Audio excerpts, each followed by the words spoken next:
ओम शांति।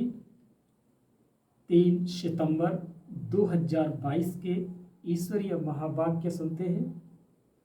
आज बाबा कहते हैं, मीठे बच्चे, शरीर पर कोई भरोसा नहीं, इसीलिए जो शुभ कार्य करना है वो आज कर लो, कल पर नहीं छोड़ो।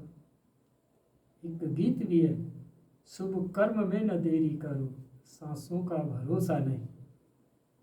इसीलिए आज बाबा ने हेडलाइन में कितनी बड़ी बात कही कि शरीर पर कोई भरोसा नहीं और कोई भी शुभ कार्य कल के लिए छोड़ो मत। आज का प्रश्न है, अपना खाना आबाद करने अर्थात माला माल होने की युक्ति क्या है? उत्तर है, शिव बाबा को अपना वारिस बच्चा बना लो तो वो तुम्हें 21 जन्मों के लिए माला माल कर देंगे। यह एक ही है जो सबका बच्चा बन सबका खाना आबाद कर देते हैं, परंतु कई बच्चे डरते हैं, समझते हैं कि शायद सब कुछ देना पड़ेगा। बाबा कहते हैं, डरने की बात नहीं, तुम अपने बच्चों आदि को संभालो, उनकी पालना करो, परंतु याद इस बच्चे को कर लो तो तुमको लाल कर देगा। अगर इस बच्चे पर बलि चढ़े तो तुम्हारी बहुत सेवा करेगा। ओम शांति। इस समय सब सेंटर्स पर जो भी बच्चे बैठे हैं वो जरूर समझते होंगे कि हम शिव बाबा के महावाक्य सुनते हैं और कोई ऐसी संस्था नहीं होगी, क्योंकि शाखाएं तो बहुतों की है ना। वो टेप आदि भी भरते होंगे, जहां उन्हों की हेड ऑफिस होगी, जहां उन्हों का गुरु रहता होगा, उनको ही याद करते होंगे और निराकार परम पिता परमात्मा को तुम्हारे सिवाय कोई भी याद नहीं करते होंगे, क्योंकि उन्हें गुरु, सन्यासियों, संत, मंत्र इत्यादि का ज्ञान है। परमात्मा का तो उन्हें अनुभव ही नहीं है। इस समय संगम पर ही पारलौकिक बाप आते हैं, बच्चों को बैठ परिचय देते हैं और बच्चे निश्चय बुद्धि हो उसी धुन में रहते हैं। परम पिता परमात्मा इस समय ही मुरली चलाते हैं।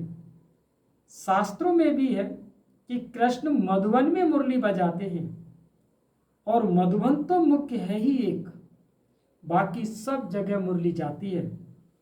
मनुष्यों की बुद्धि में तो है कृष्ण मुरली बजाते हैं, शिव बाबा मुरली चलाते हैं, यह किसी की बुद्धि में कभी आ न सके। यह किसी को पता नहीं है। जहां जहां तुम्हारे सेंटर्स खुलते हैं सभी यह समझते हैं कि शिव बाबा की मुरली बजती है ब्रह्मा के द्वारा, जो फिर सब ज्ञान गंगाएं सुनकर औरों को सुनाती हैं। बुद्धि में तो शिव बाबा याद है ना। शिव बाबा जिसको भगवान कहा जाता है, शिव बाबा मुरली सुनाते हैं, यह कोई भी शास्त्रों में नहीं है। तुम बच्चे कहां भी हो समझते हो कि यह मुरली जो छपकर आई है शिव बाबा की ही आई है। शिव बाबा अगर कोई सिखला नहीं सकते, बाप ही कहते हैं मुझे याद करो तो मैं बरसा दूंगा। बाबा बच्चों को समझाते रहते हैं कि मामे कम याद करो और कोई भी नाम रूप को याद नहीं करो। साकार मनुष्यों के फोटो आदि तो जन्म जन्मांतर इकट्ठे करते आए हो, उपासना करते आए हो। देवताओं आदि के चित्र रखना ये सब तुम्हारा छूट जाता है। भक्ति मार्ग में आत्माएं बाप को याद करती हैं। शरीर को तो तब याद करते हैं जब देह अभिमानी बनते हैं। बाप घड़ी घड़ी कहते हैं कि अपने को आत्मा समझ बाप को याद करते रहो। आत्मा ही पतित दुखी बनी है। आत्मा कहती है कि मैं महाराजा था, अब रंक बन गया हूं। तुमको अब स्मृति आई है कि हम बाबा के बच्चे हैं, बाप से हमने वर्षा पाया था। अब बाप कहते हैं सबको बाप का परिचय दो। इन्हें जैसा शुभ कार्य होता नहीं, इस शुभ कार्य में देरी नहीं करनी चाहिए। शरीर पर तो भरोसा नहीं है, न जवान पर न बूढ़े पर, इसीलिए जो कुछ करना है सो आज करना चाहिए। आजकल करते करते काल खा जाएगा। बाप ने कितनी बड़ी हॉस्पिटल कम यूनिवर्सिटी खोली है, जिससे हेल्थ वेल्थ हैप्पीनेस मिलती है। हेल्थ वेल्थ है तो हैप्पी है ही, निरोगी काया है, धन है तो मनुष्य सुखी है। तो बाप कहते हैं जिसको शुभ कार्य करना है कर लो। सिर्फ 3 पैर पृथ्वी लेकर ये हॉस्पिटल खोलो। सबको बाप का परिचय दो। बाप स्वर्ग का रचयिता है तो जरूर बाप से स्वर्ग का वर्षा मिलना चाहिए। भारतवासियों को वर्षा था ना, इन बातों को भारतवासी सहज समझ सकेंगे। भगवान को ढूंढने के लिए मंदिर हैं। आर्य समाजी लोग तो देवताओं को मानते ही नहीं, इसीलिए समझते हैं कि ये चित्र आदि जो बनाई हैं वह सब पाखंड है। विघ्न तो बहुत पड़ते रहेंगे, समझाना तो बड़ा सहज है। और बाप का फरमान है कि जल्दी मेरे साथ सगाई तो कर दो। सगाई करने से ही वर्षे के हकदार बन सकते हैं। बाप रूहानी सर्जन है, तुम उनके बच्चे कहलाते हो, तो तुम भी सर्जन ठहरे। जरूर आत्माओं को ज्ञान इंजेक्शन लगाना पड़े, मन मनाभव। यह बड़े ते बड़ा इंजेक्शन है, मन मनाभव। बाबा की याद से ही सब दुख दूर हो जाते हैं। योग से पुण्य आत्मा बन जाते हो। यह एक ही दवाई है योग की। बच्चा जन्मता है, बाप की गोद में जाता है और वर्षे का मालिक बन जाता है। अभी तुमको पता है कि हम बेहद के बाप से वर्षा लेते हैं, याद से। याद में ही अनेक प्रकार के विघ्न पड़ते हैं, इसीलिए याद को पक्का करते जाओ। सिर्फ 3 पैर पृथ्वी के लेकर यह हॉस्पिटल खोलो। यह 3 पैर है ना, नहीं तो ऐसे ऊंची कॉलेज के लिए 50-60 एकड़ जमीन होनी चाहिए, जहां मनुष्य बहुत आकर पड़े।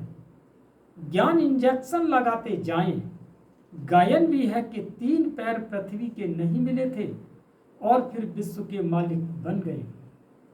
तुम विश्व के मालिक बनते हो ना। 3 पैर पृथ्वी के कोई बड़ी बात नहीं, फिर आहिस्ते आहिस्ते बढ़ता जाएगा। फाउंडेशन लगाया है तो कितने सेंटर खुल गए, कितने कौड़ी से जैसे हीरे जैसा बनते हैं। करने वालों को ही बहुत फायदा है। बहुतों के कल्याण के लिए ही हॉस्पिटल अथवा कॉलेज खोले जाते हैं। यह भी ऐसे है, बाहर में बोर्ड लगा दो, क्लिनिक फॉर हेल्थ वेल्थ 21 जन्मों के लिए। हिंदी में कहेंगे 100% पवित्रता सुख शांति का चिकित्सालय। परंतु बच्चों में सर्विस करने का शौक नहीं। कुटुंब आदि के जाल को मकड़ी का जाल कहा जाता है।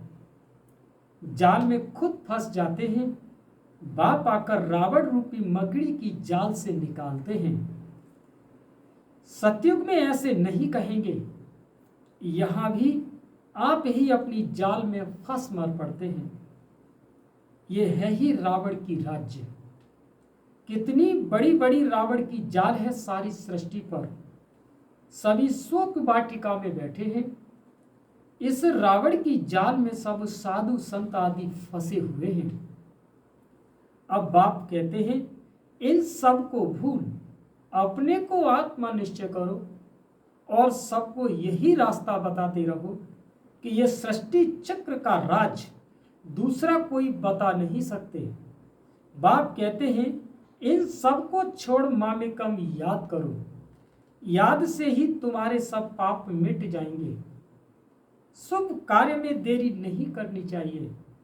मिसाल भी देते, देरी करते करते मर जाते हैं, फिर भोग पर जब आत्मा आती है तो फिर बहुत रोती है। फिर बोला जाता है, देखो तुमने देरी की, आजकल करते करते काल खा गया, अब ज्ञान तो उठा नहीं सकते हो। ऐसे ऐसे उल्हाना दिया जाता है। बहुत बच्चे ख्याल करते हैं, अच्छा कल यह करेंगे, फिर मर जाते हैं। इसीलिए समझाया जाता है, ममत्व छोड़ दो। लौकिक संबंधी तुम्हारा कोई कल्याण करने वाले नहीं है।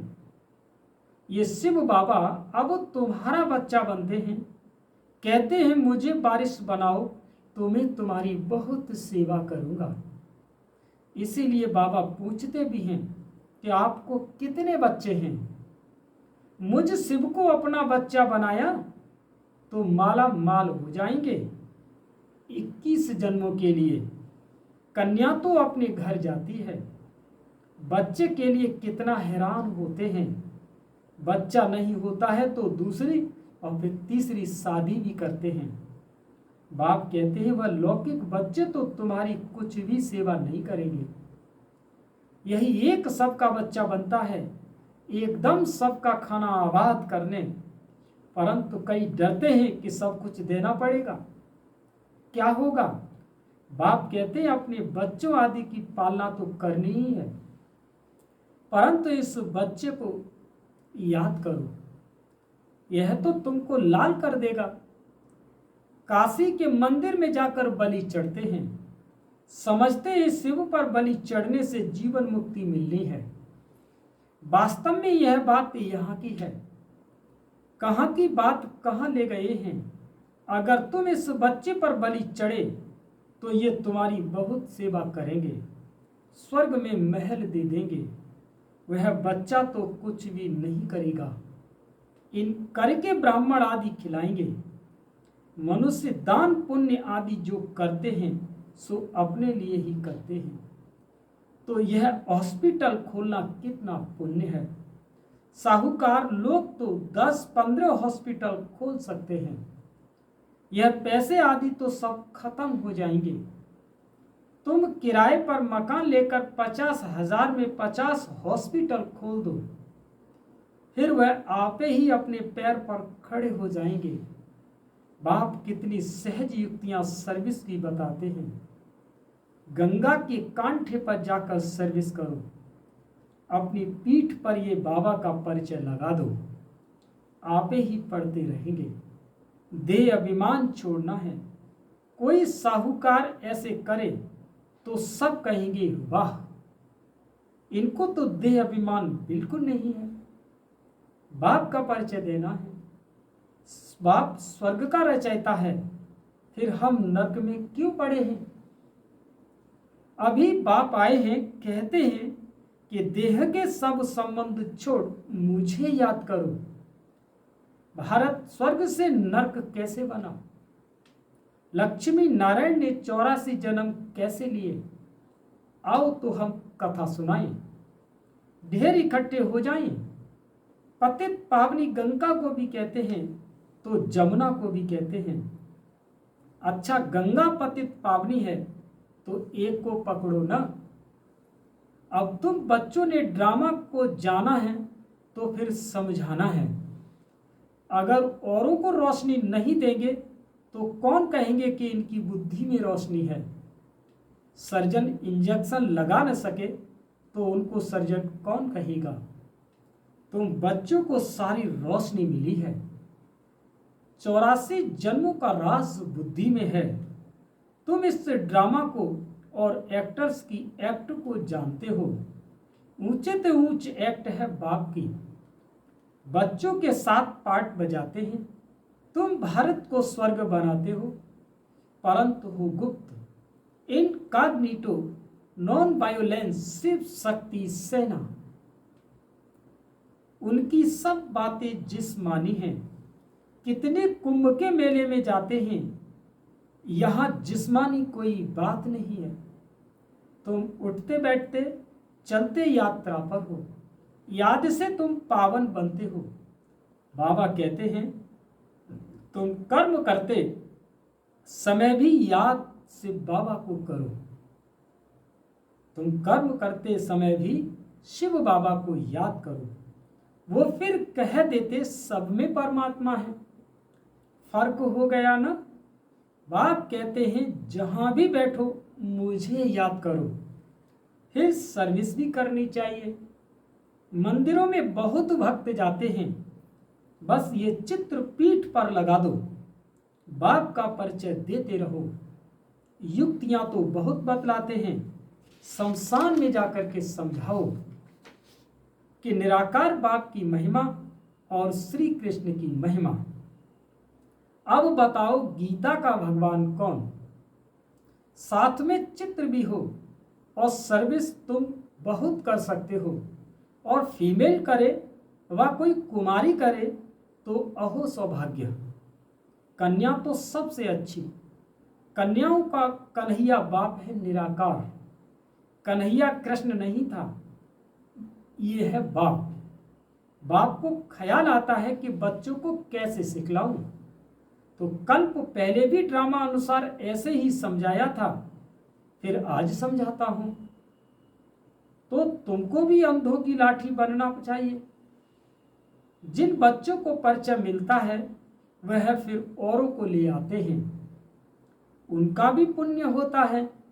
अपने पास हिसाब रखो, जितना करेंगे फल तो मिलेगा ना। कोई को ले आते हैं तो उनका भी बहुत कल्याण हो जाता है। इस धंधे में बहुतों को, बच्चों को बहुत अटेंशन चाहिए। सर्विस नहीं करेंगे तो मिलेगा क्या? सर्विस सर्विस और सिर्फ सर्विस। तुम कहते भी हो हम गॉड की सर्विस पर हैं, घर की सर्विस भी भल करो। बाप शिक्षा देते हैं बच्चों को कभी विकार में नहीं जाने देना। अगर वो तुम्हारी आज्ञा नहीं मानते तो जैसे नाफरमान वरदार ठहरे। अगर उनको धन दिया, उसने उससे पाप कर लिया, तो उसका दंड तुम्हारे सिर पर आ जाएगा। बाबा तो राय देते हैं ना, परंतु बहुत हैं जो करके पीछे बताते हैं। तो बच्चों को सर्विस के लिए अनेक प्रकार की युक्तियां बताते हैं। तुम बच्चों को यही धंधा करना है। ट्रेन में भी यही सर्विस करते रहो तो बाप भी खुश होगा और भविष्य 21 जन्मों के लिए सदा सुख का वर्षा मिल जाएगा। अच्छा, मीठे मीठे सिकी लदे बच्चों प्रति माँ पिता बाप दादा का याद प्यार और गुड मॉर्निंग। रूहानी बाप की रूहानी बच्चों को नमस्ते। हम सभी रूहानी बच्चों की रूहानी माँ पिता बाप दादा को याद प्यार, गुड मॉर्निंग, नमस्ते नमस्ते नमस्ते। अब सुनते हैं धारणा के लिए मुख्य सार।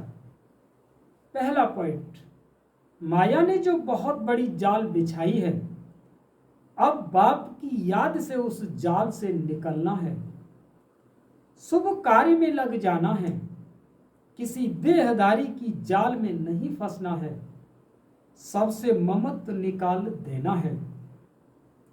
दूसरा पॉइंट है, ज्ञान की जो रोशनी मिली है वह सबको देनी है।